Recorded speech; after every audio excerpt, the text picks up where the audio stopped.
Well, hey, here we go. We're starting on the last of the Big Ten, chapter 11, 10th commandment. Want it, take it. I've never done this before, so I'm going to do something different. I'm going to play you a song. I don't know, it was back in the 90s. But it really goes along with want it, take it. Give me, Lord, want all I can get and more. Give me, Lord, bless me with the gimme store. Don't care if there is a need, I got gimme wants to feed. Gotta have it, hey, I need it, wanna give it, please. Give me, Lord, want all I can get and more. Give me, Lord, bless me with the gimme store. Don't care if there is a need, I got gimme wants to feed. Gotta have it, hey, I need it, wanna give it, please. Give to others, then you'll see Jesus will meet every need. Love for life you will renew when the giving comes from you. Jesus supplies every need, and for giving you'll receive. Given it to you is given, good measure, pressed down and shaken. All together running over will be done to you. Give to others, then you'll see Jesus will meet every need. Love for life you will renew when the giving comes from you. Jesus supplies every need, and for giving you'll receive. Given it to you is given, good measure, pressed down and shaken. All together running over will be done to you.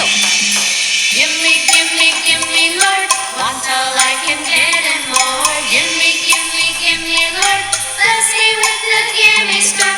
Don't care if there is a need, I got gimme wants to feed. Gotta have it, hey, I need it, want it, give it, please. Okay, now that takes me back a long time. Bailey was probably 4, and we were in the recording studio trying to finish one of the albums up, and kids sang that with me in concert, so I thought, hey, let's do it in the studio. And her little please, because gimme, and please don't go together. So we're talking about the 10th commandment. And it's an interesting, the integrity of God, all the different 10 commandments and how they've played together into these potpourri of what do we want to live like? How do we want other people to see us, hear us, watch us live? And the last one talks about coveting. Now, the word covet, I mean, if you're going to define things, which we should, is covet is to want something and get so worked up about it that you will do anything to take it. It's that yearning or the longing to possess something. And that's not bad. We'll talk about that a little bit later. It's not bad to covet something, to want something. It's no surprise I like football. And if somebody covets being a good football player, they want it bad enough, they put a lot of time and effort into it. Jim farmed. He coveted a crop. So he put time and energy and effort into that, what it takes to get a crop. But when we change coveting to actions that follow, the Bible more or less talks about that intense, inordinate desire to have something that belongs to another, not the coveting that I just kind of described. So when we start out, 3 words in that whole sentence: you shall not covet your neighbor's wife, you shall not desire your neighbor's house, his field, his male servant, his female servant, his ox, his donkey, or anything that is your neighbor's. 3 times the word neighbor is there, and it leads me back to the Samaritan story. Who is your neighbor? We want to put a hedge, and anything beyond that hedge isn't my neighbor. The hedge, my section, those are my neighbors. Section is a mile. I've got the Hortons down there, I've got the Sullivans up there, the other Jorgensens, then we got the other Jorgensens, and then we got the O'Briens, and then we got the Myers, and then we got the winery, then we come back through to the 2 Hortons, and I know my neighbors. That's my hedge. That's my section. But I don't want to go up the next section to the Bartels, or I don't want to even go farther up the section where the other Jorgenses are. Those aren't my neighbors. And that's not what Jesus was getting at in the Samaritan story. It's wherever your shadow falls is your neighbor. So wherever our shadow falls, and wherever we are, our shadow is going to fall on that. So we're always going to consider others our neighbors. That's where love starts, and that's where love develops. So why would God use that adjective? Not just don't covet somebody else's wife. Don't covet somebody else's donkey. I don't think I would ever covet someone's donkey. Now their horse maybe. Right now I'm into Scottish Highlander cows, so maybe I would covet somebody's cow. Although then you have to feed it, and then you have to make sure it's got water working on days like today, because it's really cold right now. But looking at the bigger picture, why did God put this commandment last?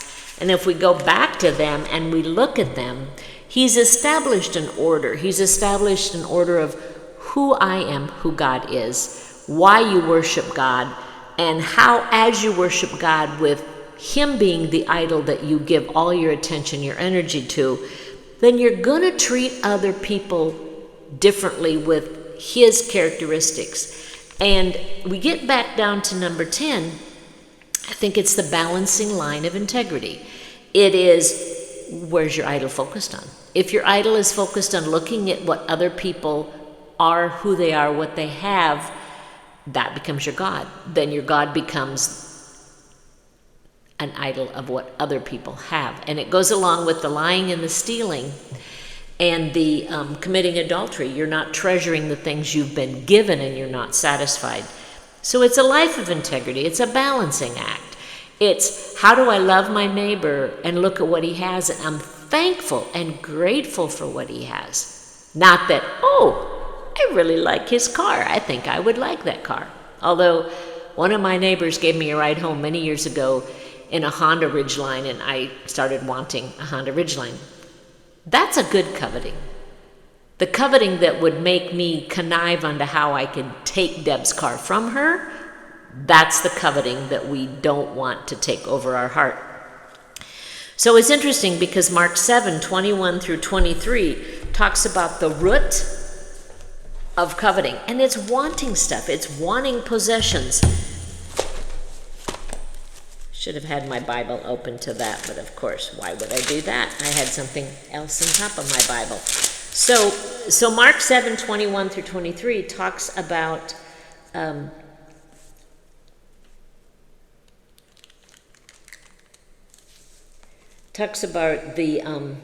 the deceitfulness that comes out of us, and it's because the multitudes and what defiles someone is from what's in.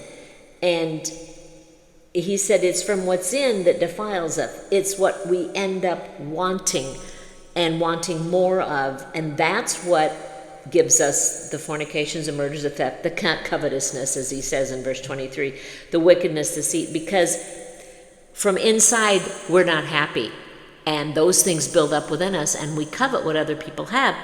We want what they have. James 4:2 talks about you have not.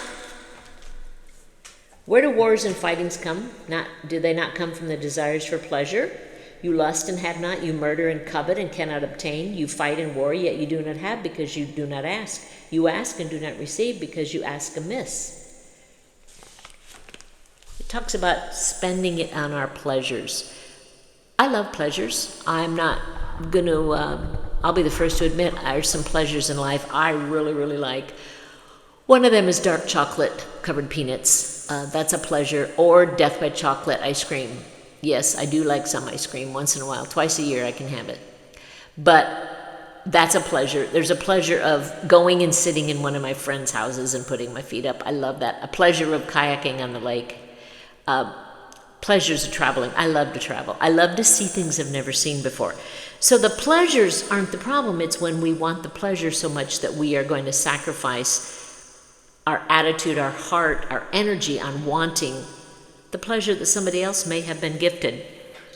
And Colossians 3:5 says that coveting then becomes a form of idolatry, which, go back to the definition of idolatry, is anything we put before God. So if you thought back, what was the first thing you remembered coveting? I was probably in junior high, well, not junior high, probably 7th grade. We didn't talk about junior high then or middle school. It was, if you got to 7th grade, you went to high school.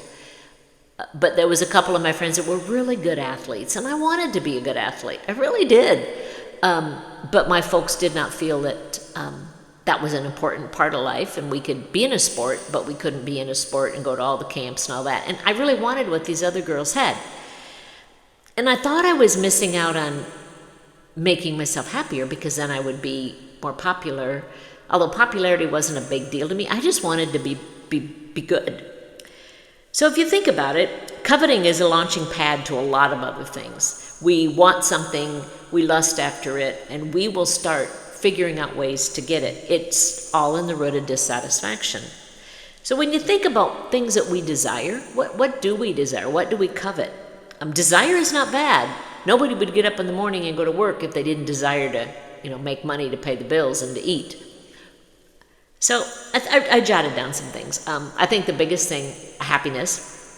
We want a nice home. We want a home, first of all. We want a nice home. We want friends. We do want money. We want money enough to do the things we need, and then we want a little more. Cars. My first car was a Honda Accord hatchback, little brownish thing. I loved that car, 5-speed. Jobs. We want status. We want to travel. But when you think about it, which one of these things that you really desire is worth losing your integrity over? Because that's kind of the hook of the whole thing. Is coveting, is what the item you want worth losing your integrity over? And I guess none of them necessarily, because my integrity is based on my faith in God to provide, not the fact that if I see something somebody else wants, I'm going to go take it. So the Acts 2 church, they lived with an open door policy. I think I would like that. I think I would like that, because if I'm honest, I get very upset when I can't find something that I think I have, and I'm the one who lost it. So I might have those same feelings if somebody else came into my home and took something that they needed. That would be open door policy. We kind of do have that open door policy. We have a lot of things that are not in our possession because somebody else needed them. But that's an open door based on my opening the door.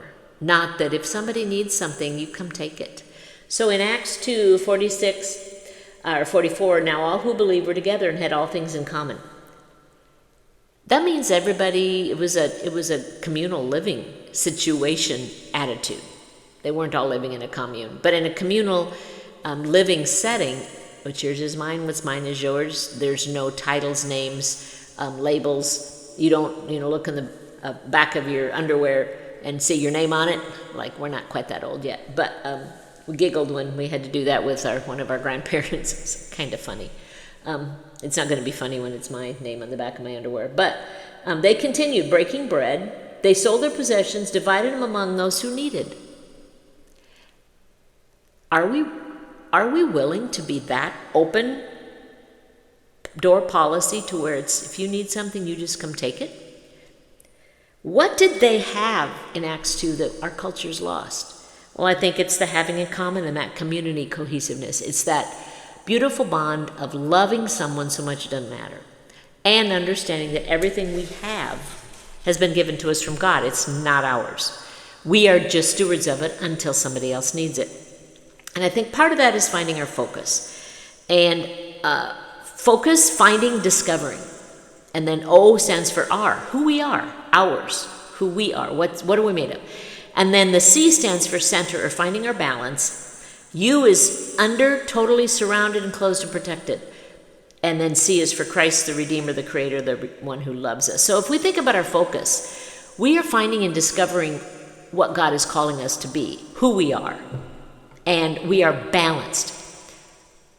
when we were kids, we didn't always ride the seesaw teeter-totter at school like it was created. We would go stand in the middle and try to balance and go back and forth with your feet, with one or two people in the middle trying to get it to teeter-totter. And the perfect thing was finding that balance where nothing moved.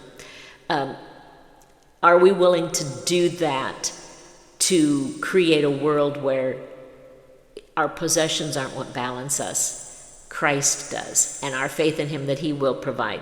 And we are totally surrounded. We are totally surrounded, enclosed, and protected by a God who has given us everything we have. Therefore, to covet or want something, that's not our decision. We pray about it and expect God to handle it. We don't take matters into our own hands. And then, of course, C is for the Savior, Creator, Redeemer. So where is your focus? Do you have enough? And that's a question that's an interesting question because, of course, we're going to go, yeah, we have enough. But do we really? I was at Hobby Lobby yesterday, and the lines are ridiculously long, and the lady in front of me goes, you'd think it was Saturday. Well, 50% off Christmas stuff. And I watched the lady in front of me and the things she was buying, and really I was trying not to be judgmental. I was trying. But I'm like, you really need that stuff? Of course, what I was buying, I needed. How we justify what we buy. And I desired it, and I went and bought it. But would I have coveted what she was buying? Not necessarily. But I can tell you that when I see somebody with a different style guitar or I love flannel shirts, a flannel shirt that I hadn't seen advertised before, or I walk through Duluth Trading in Red Wing, I can start coveting things because now suddenly that has a heart connection to mine. So in Micah 2:2 it says, woe to those who plan iniquity, those who plot evil in their beds. At morning's light they carry it out because it is of their power to do. They covet fields, seize them, and houses, and take them. They defraud people of their homes, they rob them of their inheritance. Coveting leads to stealing.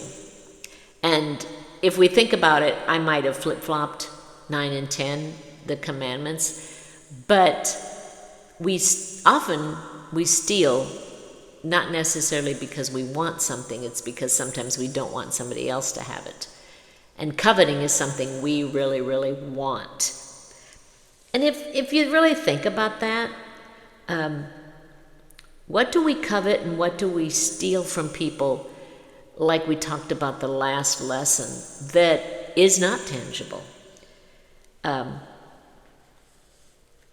And Luke 12:15 reminds us that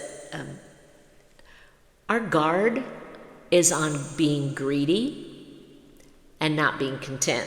12:15, Luke says, watch out, be on your guard against all kind of greed. Life does not consist in the abundance of possessions. And then Hebrews 13 just drives a dagger in. It says, keep your lives free from the love of money and be content with what you have. And if we stopped there, that would be a lot of discussion, because I am content with what I have. I'm very content with what I have. I have to clean around it. I have to dust under it. I have to put it away after Christmas. I have to get it back out. I am very content with what I have. But I'm also very aware that if the house burned down and I had nothing but who I am, that's where my real contentment lies. We get lulled into thinking that who we are is by what we have. And the bigger thing is the last part of what Hebrews 13:5 is, because God said something. Well, be content with what we have because God said, I will never leave you, nor will I forsake you. What makes you feel content? What makes you feel like you have enough? Sometimes it's the little things. A little bit frustrated, discontented, worked up,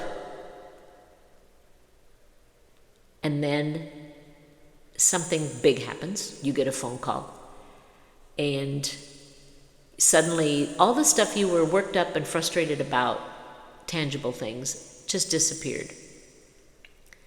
Because what really mattered is people and your faith. And so it's really interesting because keep your lives free from the love of money. It doesn't say that money's not important. It says just don't love it and be content with what you have. Not because what you have is enough. Not because what you have will make you happy. It's because God said he's never going to leave us or forsake us. That is what contentment should be focused on, not what we have. We are rich. We're millionaires compared to half, 3/4 of our world. I've heard that stat. I don't know where it came from. So I'll repeat it. And when I've spent a lot of time overseas and I walk into these people's homes with no doors, with no curtains on the windows, with their bathroom around back, kind of like just a break in the rocks. I'm a millionaire. That's why when we came home from both trips overseas, we left most of our clothes there. You realize that you have so much. And yet God is telling us that be content with what you have, not because I've given you a lot and everything we have is from God. Our contentment comes because God has blessed us beyond all understanding. But that's not where our contentment is. It's because we have God who is with us. So if you think about it, how did Jesus handle his possessions? Well, yeah, I know it's a trick question. He didn't have any. But he also focused on people. His possessions were his relationships he invested in, the things he did for others. So when we just kind of break it down here, desire causes us to work hard with a dream. That's what's made our world the way it is. That's what's made these people who invent crazy things, like electricity and the lights, of which I am both very thankful for. Desire to know more help them accomplish incredible things. Covetousness is when that desire becomes inordinate, or unlawful. So coveting, the way the Bible's talking about, is a normal desire gone amok, gone wrong. So what is your plan to keep your balance? Between having stuff, wanting stuff, being balanced, trusting God to provide everything for you, knowing that whatever happens, I have God, this boxes of stuff don't matter. What is your plan to keep your balance? I think the best quote I've heard, and I don't know where I heard it, I could have made it up, I have no clue. Coveting is a defect in your power steering. And I thought, well, now that's really good. Because we steer to avoid things, we steer to aim to things. And if we're coveting, we're steering wrong. So just some thoughts about coveting, the last of the commandments. It's been a fun, very fun study talk. I hope you've gained from it.